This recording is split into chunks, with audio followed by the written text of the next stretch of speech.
ಅಲ್ಹಮ್ದುಲಿಲ್ಲಾಹಿ ರಬ್ಬಿಲ್ ಆಲಮೀನ್ ಅಸ್ಸಲಾತು ವಸ್ಸಲಾಮು ಅಲಾ ರಸೂಲಿಲ್ಲಾಹ್.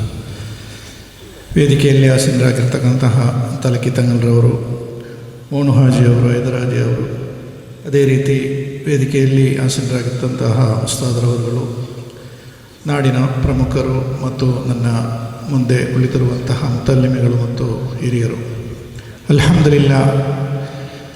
ಮುಸ್ತಫಾ ನೈಮಿ ಅವರು ಹೇಳಿದಾಗೆ ಒಂದು ವಿದ್ವತ್ ವ್ಯಕ್ತಿತ್ವವಾಗಿತ್ತು ಬೇಕಲ್ ಉಸ್ತಾದ್ರವರು.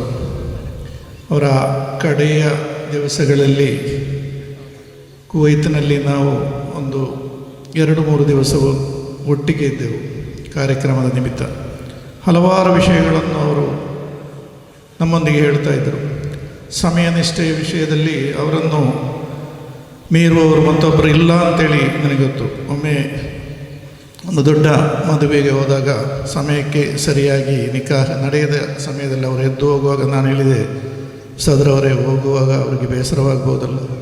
ಅವರು ಹೇಳಿದ ಒಂದು ಮಾತಿದೆ, ನಾನು ಇಲ್ಲಿ ಇವತ್ತು ಕೂತ್ಕೊಂಡ್ರೆ ನಾಳೆ ನಾನು ಕೆಲವೊಮ್ಮೆ ಎಲ್ಲಿಯಾದರೂ ಏನಾದರೂ ಮಾತನಾಡುವಾಗ ಅವರು ಹೇಳಿಯಾರು, ಕಾಸರಂಗಲೋಡೆ ನಿಂಗೆ ದೈಕುಗ ಅವರೂಡೆ ಮಾತ್ರ ನಿಂಗೆ ಬೇಜಾರವರು ಅಂತ. ಅಂತಹ ಸಮಯದ ಬಗ್ಗೆ ಯಾವುದನ್ನು ಲೆಕ್ಕಿಸದ ಒಂದು ವ್ಯಕ್ತಿತ್ವವಾಗಿತ್ತು. ಮತ್ತೊಂದು ಹೇಳಿದ್ದು, ಅವರು ತೆಗೆದಂತಹ ನಿರ್ಧಾರ ಬದಲಿಸಬೇಕಾದಂತಹ ಅವಶ್ಯಕತೆ ಬಂದಿಲ್ಲ ಅಂತೇಳಿ.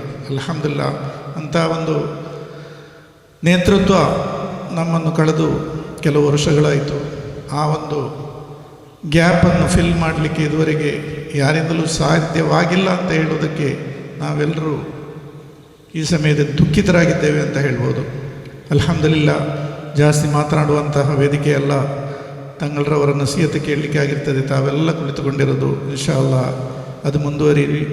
ಎಲ್ಲ ಆಶಂಸೆಗಳನ್ನು ಈ ಮೂಲಕ ತಿಳಿಸ್ತಾ ಆಖಿರು ದಅವಾನಾ ಅಲ್ಹಮ್ದುಲಿಲ್ಲಾಹಿ ರಬ್ಬಿಲ್ ಆಲಮೀನ್. ಅಸ್ಸಲಾಮು ಅಲೈಕುಂ ವರಹಮತುಲ್ಲಾಹ್.